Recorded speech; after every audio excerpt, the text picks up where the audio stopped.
I'm Paula Hancock in Seoul. This is CNN.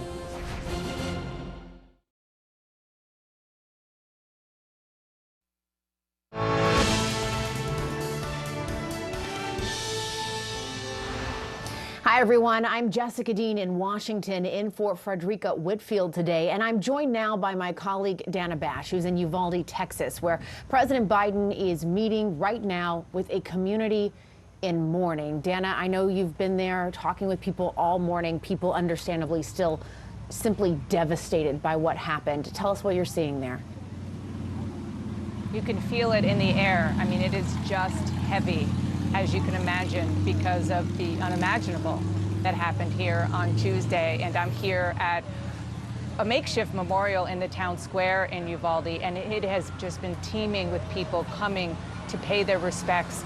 People coming from all over Texas, really all over the country, to give gifts to I saw a woman who was a teacher who brought a cart full of stuffed animals for the families coming to pay their respects, to lay at each individual cross that was put here for each individual person murdered. And that is 21 people, 19 children, of course, and two teachers.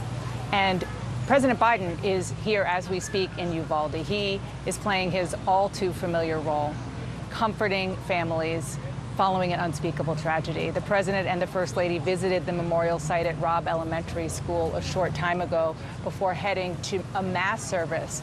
They're going to spend the afternoon meeting with families and first responders. It is a solemn task, made even more difficult by what appear to be some serious failures of law enforcement and its response to Tuesday's mass shooting. The visit comes only 12 days after the president and first lady both traveled to Buffalo, where they visited the site of another massacre. There, it was one racially motivated, and it left 10 people dead.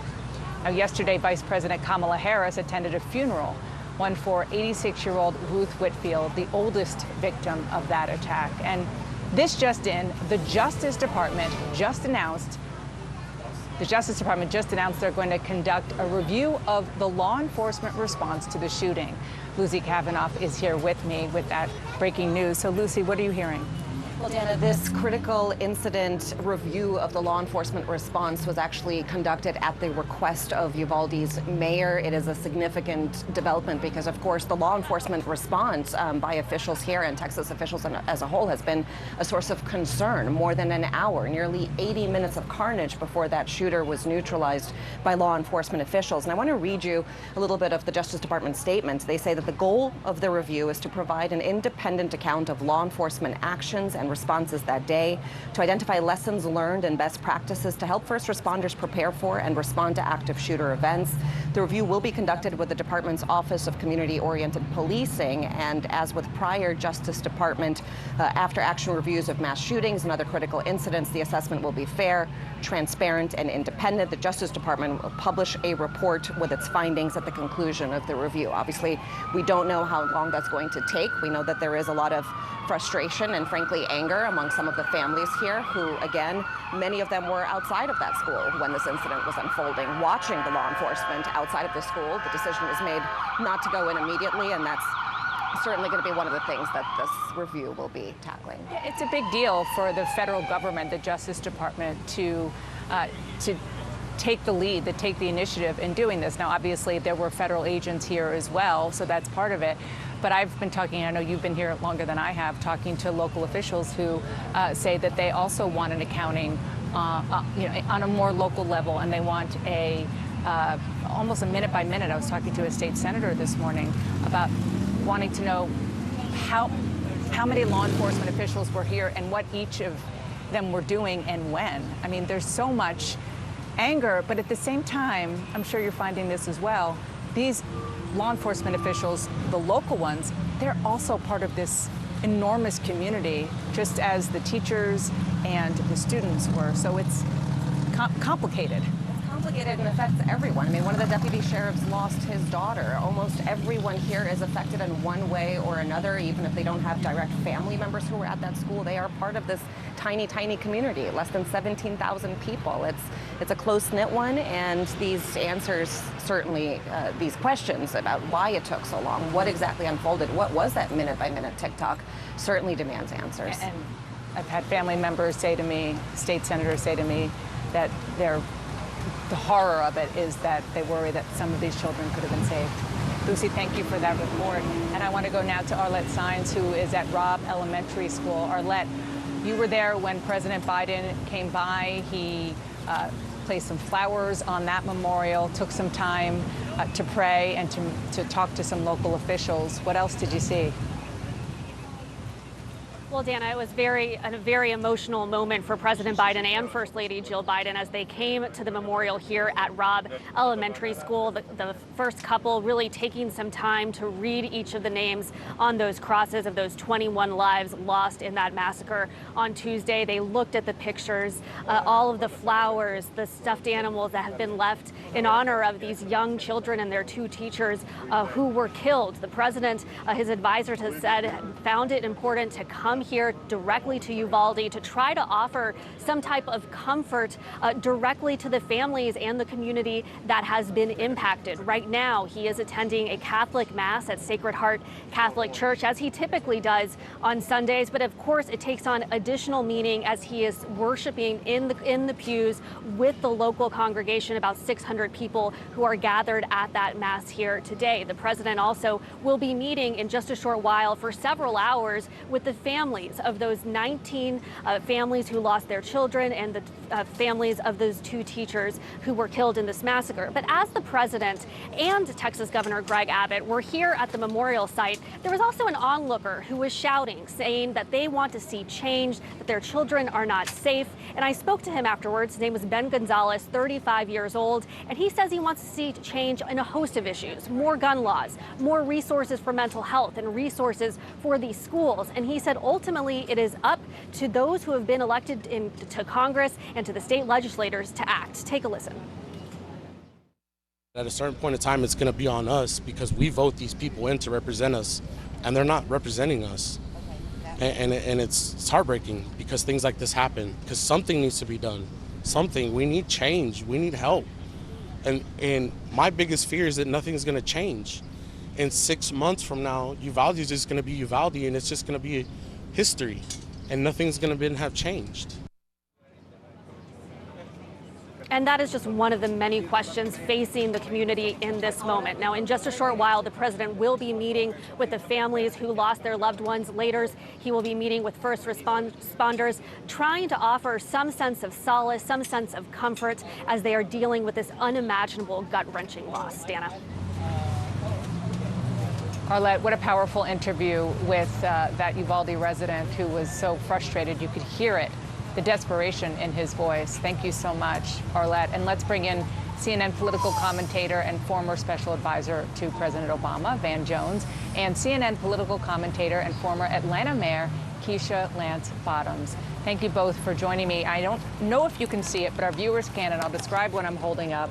This is the Sunday paper, the local Uvalde paper, Uvalde Leader News. And so many people were murdered and are being honored in this paper that on the front page that they had to continue it below the fold. And I think that is so telling, that they're telling these stories of these beautiful people who were gunned down, but also that there are so many of them, and that this is just the latest of these kinds of massacres. Van, as you know, that the president is praying right now, and then he's going to go meet with families. What message do you expect him to give in a situation where you really can't use words? There are no words.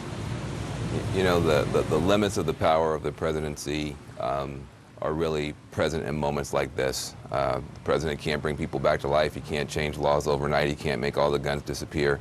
But it is significant. You know, there are always two audiences when a president speaks. There's the national and global audience, but there's the audience that's right there in the room with him. And for those people, who can't change the channel, who can't turn into politics, who are in a nightmare they can never get out of, to have the President of the United States there, who's familiar with grief. He's buried his own children. Is, in a world where there is no comfort possible, it's the most comfort that's available to have the president there. But I think it's important to remember, Joe Biden, he launched his campaign to run for president because of what happened in Charlottesville, where there was a massacre that he didn't feel the president responded to properly, and that was a big reason everybody says that he wanted to run for president, because of things like this. And so again, there's no words of comfort, but the president and his presence can be all the comfort available. Mayor Bottoms, you were the mayor of a big city, Atlanta, one just like other cities across the country that experienced gun violence. And I know that you met with families who senselessly lost members of either their children or other family members. What does someone like the president, or you, formerly an elected official, say to families at this time? There really are no words, because you can't begin to imagine, I'm sure, what it feels like to lose a child. But if ever there were a moment that Joe Biden was made for as president, it is this moment. As Vanna said, he has buried children. He knows what it feels like to lose a child suddenly, unexpectedly. And I was recently reading Joshua DuBois's devotional. He was the faith advisor to President Obama. And ironically, he begins the month of May talking about what happened in Sandy Hook and the toll that it takes on a president, and these moments that you don't see. So I am sure, as President Biden and the First Lady visit with these families, there will be a connection that no one wants to have, but one certainly that will resonate with these families. And I just hope that we don't lose this moment. We've been here too many times before. As I picked up my kids in their last day of school, there was a sadness with the teachers that I've never seen before. It's weighing on children, parents, teachers, and I couldn't help but wonder how many of these teachers will even return at the beginning of the school year. Yeah. Well, I talked to one 9-year-old fourth grader who said he's scared to go back in the fall. Van, the mayor talked about faith. President Biden is at church as we speak. And one thing that I have noticed that is striking and frankly uplifting, you can't help but be moved by the faith that I have seen in this community. Talk about that as it relates to this president.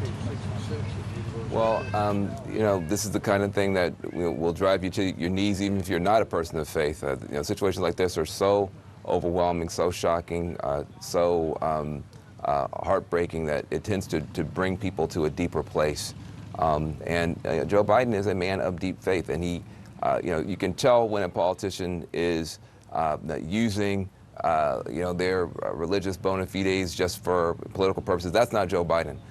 He goes to worship service every chance he can. I got a chance to work with Joe Biden in the Obama White House. I was a part of the Middle Class Task Force, worked directly with him.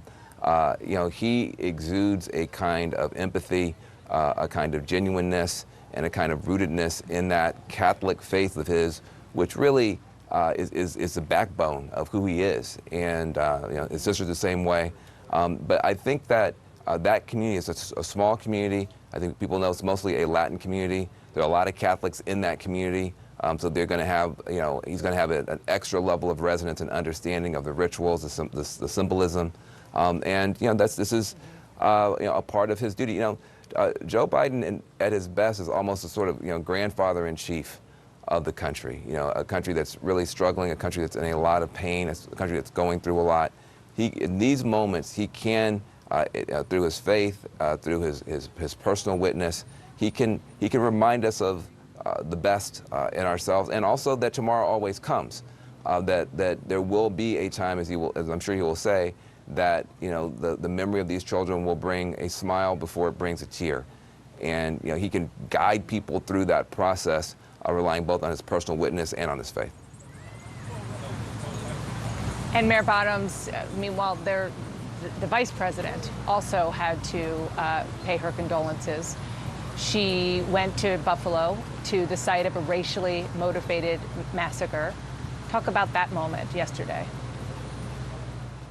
It's so important to have the vice president in Buffalo, and also to not forget the victims of the Buffalo shooting. What tends to happen, we move on to the next tragedy, but that community is still hurting, as are communities that have experienced this in the past, whether it was last month or 10 years ago, or many years ago, as we know with Columbine.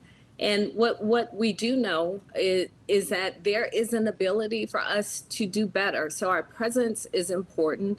That's why the vice president's presence was important in Buffalo, but it also has to be followed up by action. When we have tragedies in this country, whether it be a plane crash or whatever the matter may be, we pause and we often say, let's stop and take a look at what our laws are, what our policies are, so that this does not happen again. No one wants to take away anyone's guns. No one wants to get rid of the Second Amendment. But when we talk about these large magazine capacities and these assault weapons, it's an opportunity for us to pause, take a look at where we are, take a look at assault weapons. The assault weapon ban helped. So I know it's important that the vice president, it's also important that our presence be followed up by action. And we're going to talk a lot more about that later in the program. Keisha Lance Bottoms, Van Jones, please stay with me. We're going to have much more ahead from Uvalde, Texas. This hour, President Biden is going to meet with families of the victims of the massacre. Stay with us.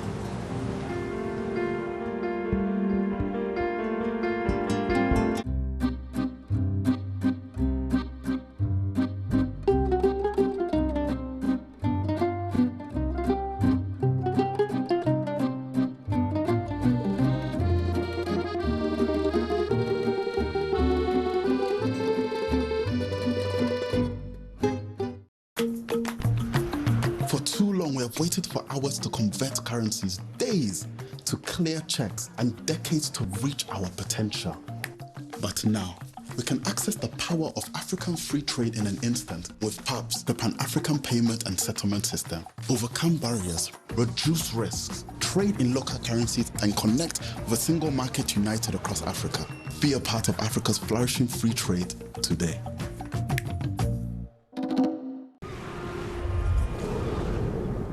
Combining Istanbul's past and future, the Galata Port is a modernist marvel that is uniquely positioned. Whether you are stopping at the port or cruising to the Aegean, Turkey is ready to welcome you.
For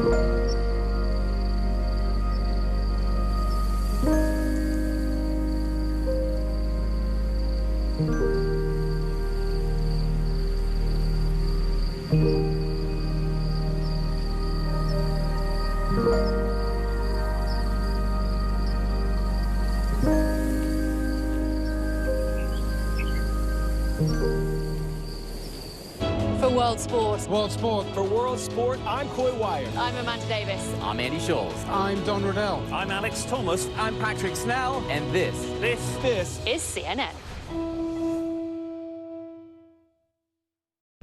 This is CNN.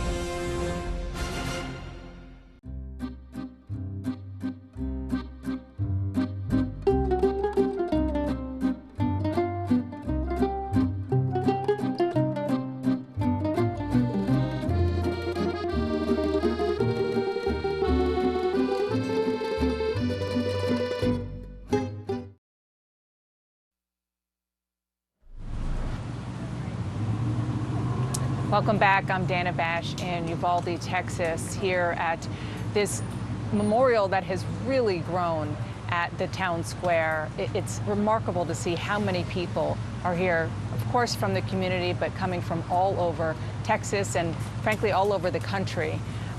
Random acts of kindness happening here, just people coming to pay their respects. Prayer circles and prayer groups just popping up around the square in an impromptu way. And President Biden is here as well, along with the First Lady, comforting families. Right now, the First Family is attending Mass at Sacred Heart Catholic Church. They'll also meet with community leaders and first responders. Earlier today, I spoke with the uncle of one young victim, Ellie Garcia, who was days away from her 10th birthday. Here's part of our conversation.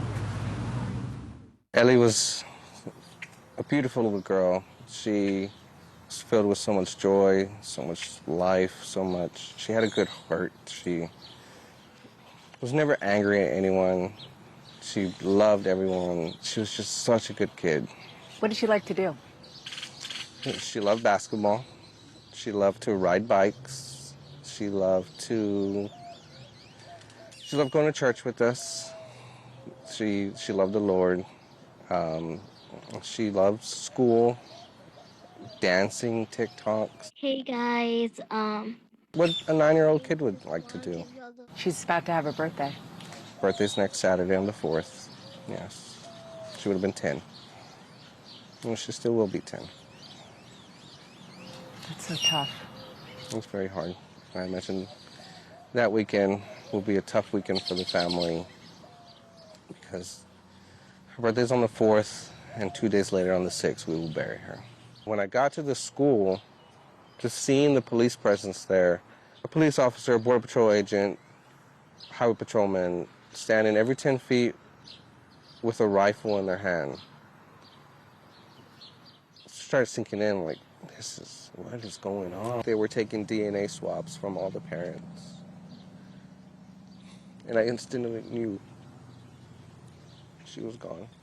Why else would they need DNA swabs? To find a missing child. And sure enough, about an hour later, my wife called me. They found her.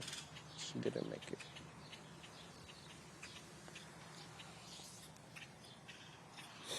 it. I'm so sorry. By far the worst day of my life. And I'll never forget that day. What would you like to see happen so that another Ellie is not gunned down in school or anywhere else? Change. I mean, I know we say that there needs to be change, and we can, as a Christian, I'm not here to blame anyone. I don't want to point the finger at anyone. Yes, he was the one that pulled the trigger, but I forgive him. You heard that right. He said he forgives the young man who killed his niece.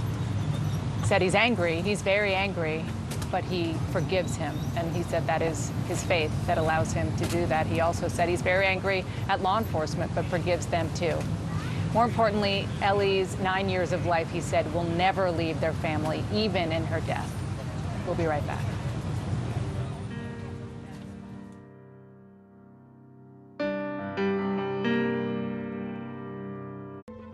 Connecting Africa in association with Afreximbank. OPay is Nigeria's foremost financial inclusion service provider. Everywhere in Nigeria today, even in the remotest part of Nigeria, we have a large agency banking business with more than 500,000 agents across Nigeria. But we're also the last mile in terms of access to financial services for more than 10 million Nigerians, many of which do not have any form of bank account through the OPay digital wallet. We go to where banks cannot go to. We are much more nimble. We are more tech-oriented. Therefore, we can deploy in a more agile way and get to reach far many more areas. That is where you find OPay. The excluded in Nigeria will be truly brought into the formal financial services, and that's our mission. Connecting Africa in association with Afreximbank. Afghan women are afraid that this is the beginning of your efforts to erase them from the workspace. Malumness, it's not clear. Even if we appear with the burqa, maybe they will say that women's voices are forbidden. Did you ever imagine that you would be prevented from going to school? Girls' education is fundamental to the dignity of Afghan life. Do you believe that young girls will be allowed to go to school here in Afghanistan?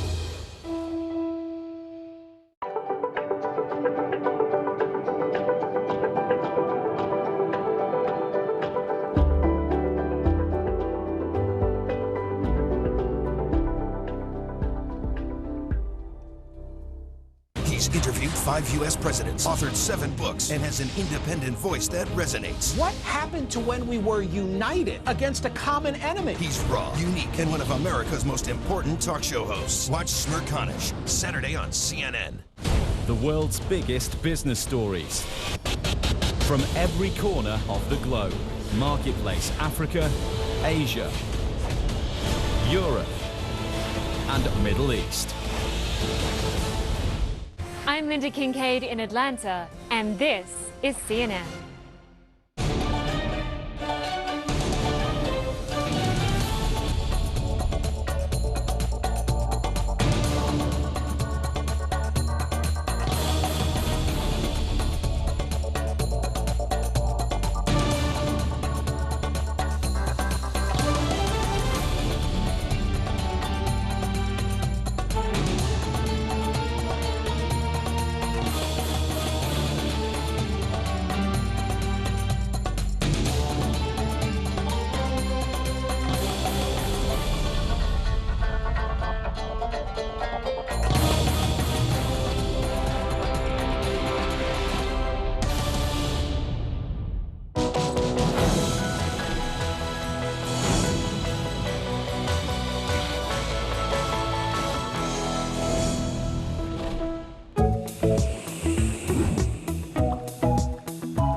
When you travel the world, make sure the world travels with you.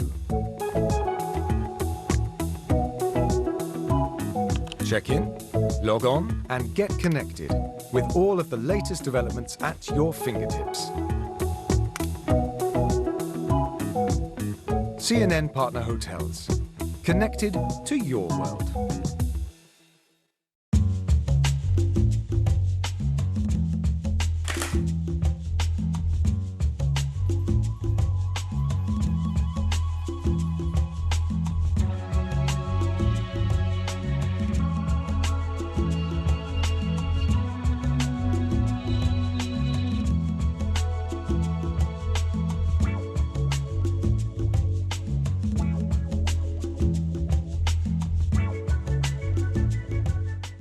For World Sport, I'm Don Riddell, and this is CNN.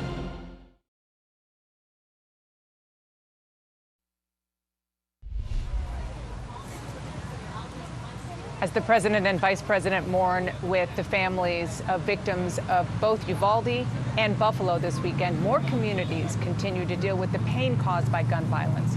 Just in the last 24 hours, more than a dozen people have been involved in at least 4 reported shootings across the country. But back in Washington, the number 2 Democrat in the Senate says he has hope Democrats and Republicans might be able to find some agreement on new gun legislation. I can tell you I sense a different feeling among my colleagues after Uvalde. Of course, 10 years ago it was Sandy Hook and Parkland and so many other instances. But it just is so compelling to see the photos of these young boys and girls and to picture your own children or grandchildren captives of this madman as he's killing them off one by one in that school, and realize it is time for us to do something. America is sick and tired of political excuses. Let's go back to former special advisor to President Obama, Van Jones, and former Atlanta Mayor Keisha Lance Bottoms. So, Mayor Bottoms, I have spoken with actually Republicans and Democrats who sound like Senator Durbin, a little more hope, even the most skeptical and cynical of people in Washington. Do you share that, or do you think that it's going to be hard for them to find a compromise on anything? I am hopeful, and if we can't protect our children, as happened as what we saw in Texas, and we can't protect the elderly as we saw in New York, then what are we here for? So I am hopeful that for all of the partisan divide, that there is still common ground, and we can go back and look at the assault weapon ban of 1994. One that Joe Biden sponsored. People did not lose their weapons. They didn't lose their ammunition, but it did put parameters in place to limit access to assault weapons and to these high-powered magazines, and it made a difference. We saw mass shootings drop. It was not an on and off switch, but it made a difference. And if you think about it, had this assault weapon ban still had been in place, then this 18-year-old likely would not have gotten access to this weapon. So I am hopeful, and this moment cannot be lost, because as a country, I don't know how many times we can be expected to endure this over and over again. And that assault weapons ban, of course, expired, and they couldn't find agreement. There wasn't agreement in Washington and Congress specifically to renew it. But the vice president, when she was in Buffalo yesterday, did call for a renewal of the assault weapons ban. Realistically, do you think that's possible? I don't know if that's possible now, but I do think that I keep hearing people say, well, nothing's going to change, nothing's going to change. I think this does feel different. I remember, we had, police killing and all kind of, videos, et cetera, going on. And then something happened with George Floyd. And it just brought people up short. And around that same time, Christian Cooper had been, trying to do bird watching in the park, and he had gotten the cops called on him. And just something, people said, hey, enough is enough. And we didn't get federal legislation, but there was a lot of change that happened in the national conversation and state and local changes. I do think that this is different. I've seen a lot of pro-gun conservatives, some on the back foot, and then I've actually talked to some people who say, I'm actually more open to doing something. It's just becoming more and more and more. And at some point, the dam does break. And I think that we could be in a situation where at least universal background checks, something just simple that won't solve every problem, but could just break the logjam, is something I hope that Senator Schumer puts on the floor of the Senate this coming week. Just give the country a chance to take an up or down vote on a very simple 90% approved idea like universal background checks, and begin this process of changing the laws to conform with the concerns of the American people. The vast majority of the American people are open to common sense gun safety laws, and I just don't believe that this many children going to an early grave under these circumstances will have zero effect. I think this is different. Van Jones, Keisha Lance Bottoms, thank you so much for being here this hour. Such an important conversation. And we were looking at pictures before of the president's motorcade. We're waiting for it to leave the church where he is attending Mass here in Uvalde and go to another location to meet with grieving families. And still ahead, an emotional exclusive interview. A trauma doctor recounts the impact of treating victims of not one, but 2 mass shootings here in Texas. Her story next.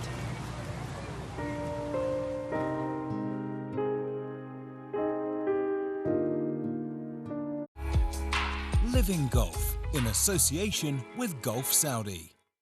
15-year-old TK is a Thai golf sensation.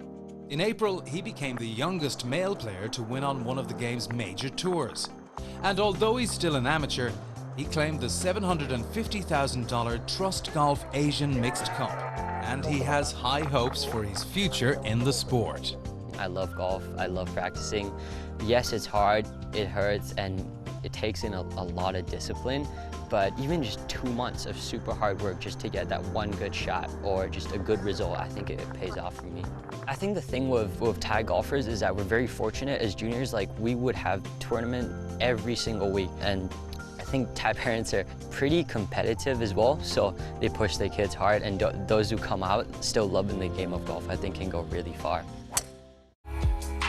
Living Golf in association with Gulf Saudi. It's a mystery that gripped the world. If you have Madeline, let her come home to her mummy, daddy, brother and sister. A young girl's disappearance from a seaside resort. Please give our little girl back. 15 years later, a major break. Portuguese authorities have said that they've named a suspect. CNN investigates. So to be clear, the formal suspect is a convicted rapist and a known pedophile. Missing Madeline McCann, Saturday.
This is the Innovation Center, right? Indeed, Okay. where the magic happens. So what you're going to be going through now is an experience zone built with the end user's journey in mind. So Akshay Chopra heads the Innovation Center at Visa's newly opened regional headquarters in Dubai. I'm taking a seat. This is for me. this is all yours. Thank you very much. Overseeing 90 markets from Europe to Asia. You can take any surface like a bus stop, a metro station, turn it into a well-stocked retail store. And let's just say, it's pretty cool, turning everyday bores and chores into a digital delight. This is actually a really good first take, don't you think? Add to cart. We want to make it easier for people to pay, get paid. We work with governments, with fintechs, with banks, with merchants of all shapes and sizes to help build payment experiences that are more convenient, more seamless, and more secure. In a region where cash is king, Akshay says the global pandemic accelerated the move to digital.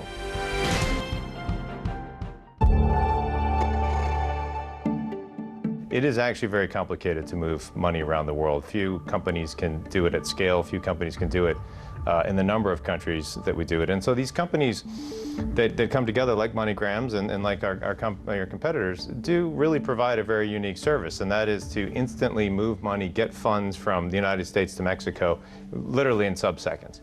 For the ability to take $350 that you worked hard to earn and get it back to your mother so that she can pick it up in Mexico, use it for food, healthcare, housing, is actually a very unique service. If you're from many of the countries, Mexico, Philippines, India, Bangladesh, Pakistan, some of the largest receive markets in the world, it's absolutely critical to the lives of the consumers in those countries. But many people don't appreciate that. If it's not the life that you live, then it's not something that you really ever really get involved in.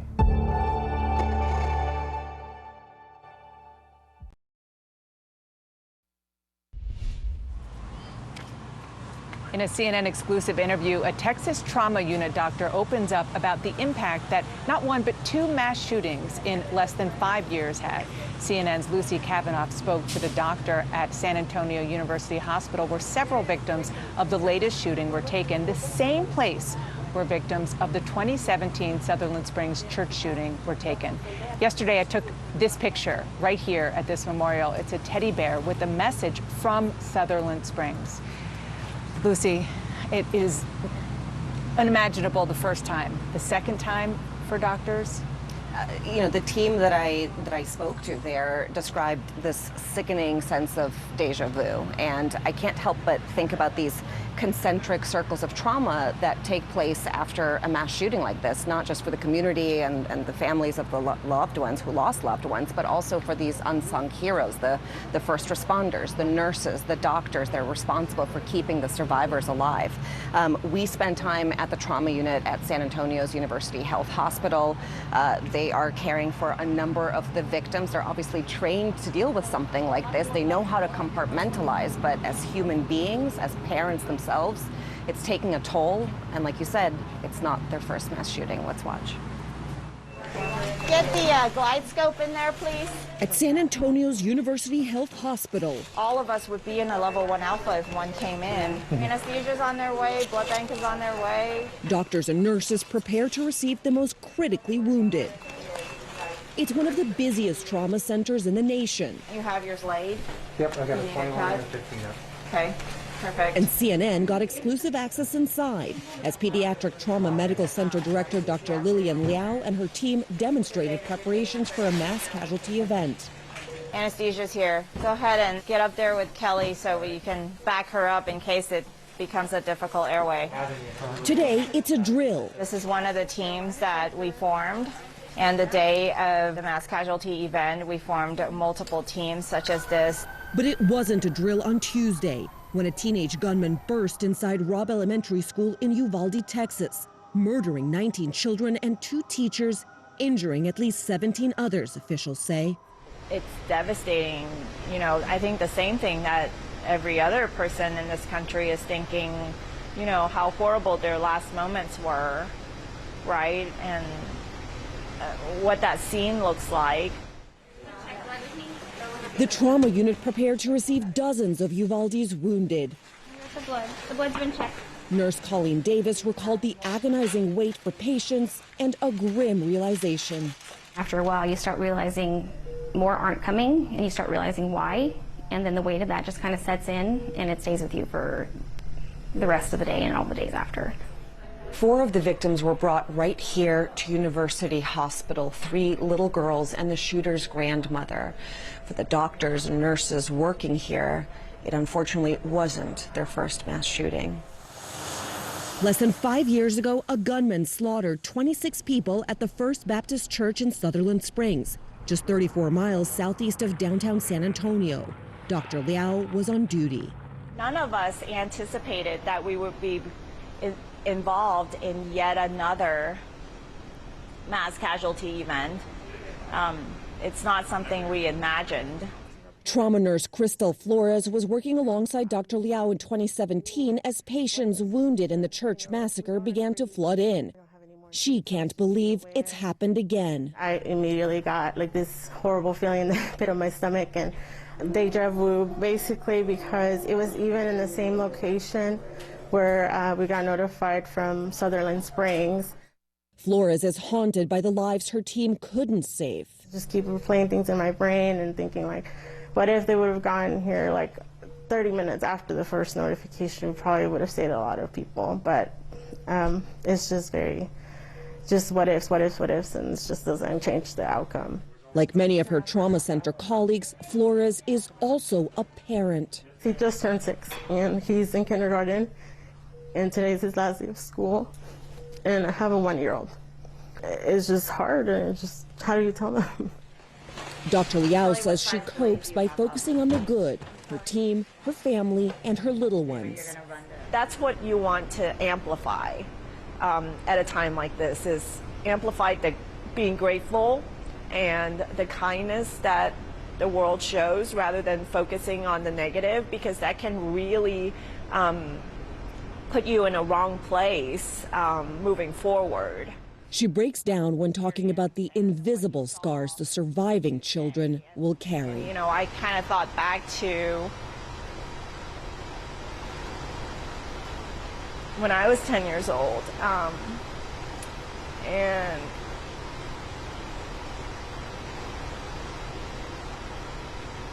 so when I was 10 years old, my family immigrated to this country,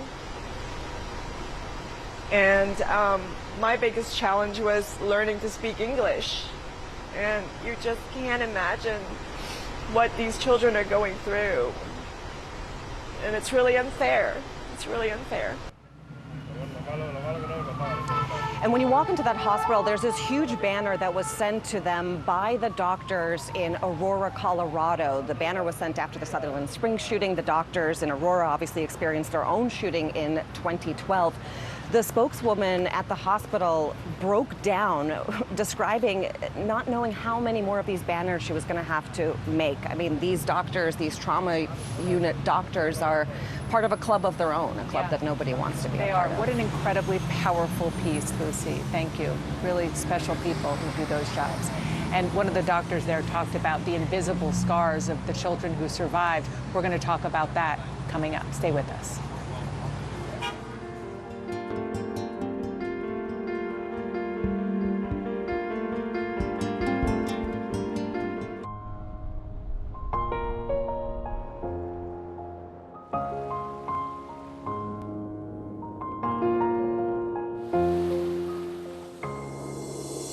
We share this place, we all belong.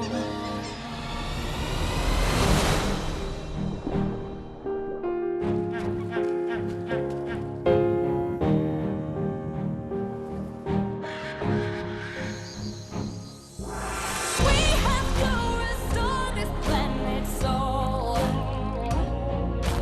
Teach it something more than what we know. Give it water, give it sun, room to grow. I can see a better tomorrow. I can see a better tomorrow.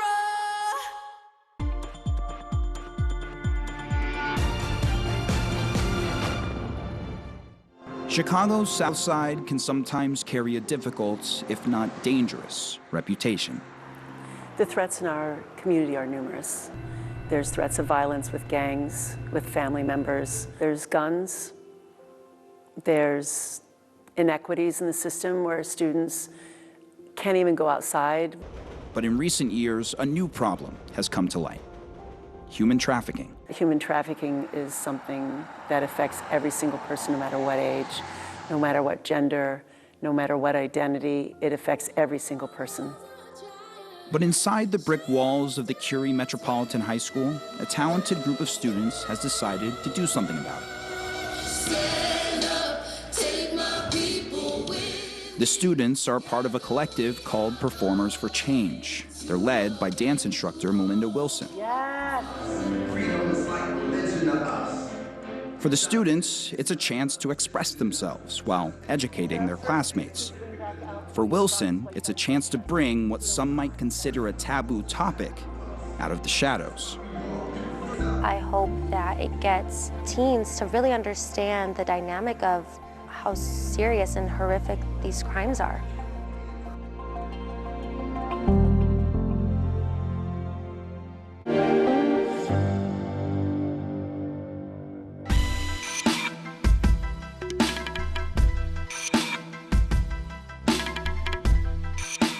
My name is Øystein Jensen. I'm the Chief Sustainability Officer at Odfjell SE.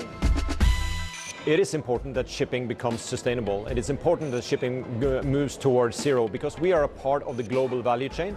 We represent 2.8% of the total emission, and that emissions will still grow as the shipping industry will grow because the global demand for transportation is growing.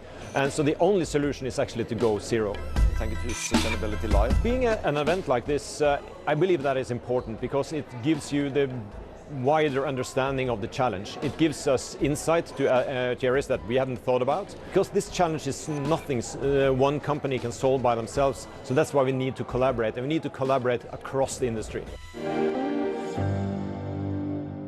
She grows bigger and bigger, right? A mother Happy birthday, honey.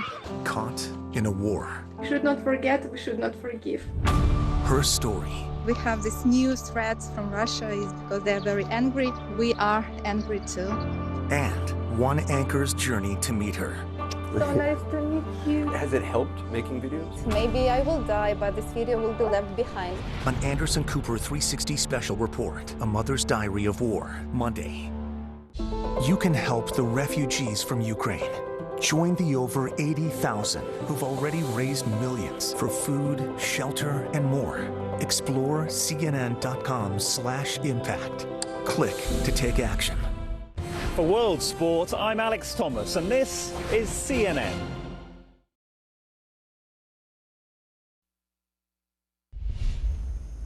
Earlier today, my colleague Dana Bash talked with a Uvalde student and his mother about Tuesday's tragedy. That student, Daniel, says he saw the gunman's face while hiding under a table, and he described seeing a classmate as well as a teacher being shot before he escaped through a window.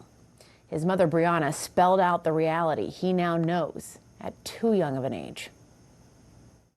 The first night, he really didn't want to talk about it, obviously, which, I mean, was okay. I told him, you know, if you need to cry it out, if you're scared, it's okay. He hasn't really stepped foot into his room since the incident. I am working on getting him, you know, counseling and therapy long-term, because I know it's something that affects him. He does have a lot of night terrors. He does talk and scream and cry in his sleep. And I'll ask him, do you remember, like, you know, what you were saying yesterday? And he'll be like, no. Daniel, you don't remember any of that? No.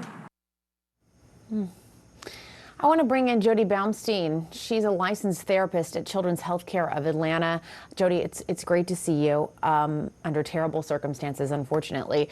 Hearing Brianna describe her son's trauma response, which is what that is, what do students like him need right now? They need to know that they're not alone, because it feels so overwhelming and so confusing. They need to know that somebody else is in it with them and that we can handle it. So whatever that looks like is going to be dependent on what the child's experiencing. But for some, that might mean that you can have conversations about it, because if we are silent, what we're telling them is this is too big and too scary. I can't handle it, or we shouldn't be talking about it. So exactly like she was saying, just showing up and letting them know that you can be there with them, and also recognizing that their feelings are going to change moment to moment. So in some moments they might need you to start a conversation, and in other moments they might need a break from it. They might need to do something that's distracting so they don't feel completely consumed by it. Right. And these children are just children. They're so young. They're still learning so much about the world, and they may not have words to accurately explain these really adult, big feelings. What are some tips for how adults can talk to children as they work through this? Part of it is starting a conversation. So if you know that they have been exposed to this in some way, we don't want to wait because they're not bringing it up. Just because they're not bringing it up doesn't mean they're not thinking about it. So having open dialogue, it normalizes it, and it lets them know we can talk about hard things. So this is important not just now, but also in the future, that they see it's okay to actually talk about it. We so often think that it's going to make it worse, or we're going to put ideas into their head. But once we talk about it, it actually feels a little bit more manageable. And then we need to help them name it, like you were saying. When kids don't have the words, they're going to show us in other ways, and it's going to come out in their behavior. So we want to teach them what are these words that they can use to actually articulate their experience. So if they were to say something like, I feel bad, that's a great starting point, but you might want to say, I wonder if you're feeling sad, or I wonder if you're confused. And that just really opens up a space for them to explore and them to learn different words to actually explain what it is that they're feeling inside. And we've heard a lot of lawmakers talking about how they want to place a lot of emphasis on mental health support and trauma support for these survivors, for their families.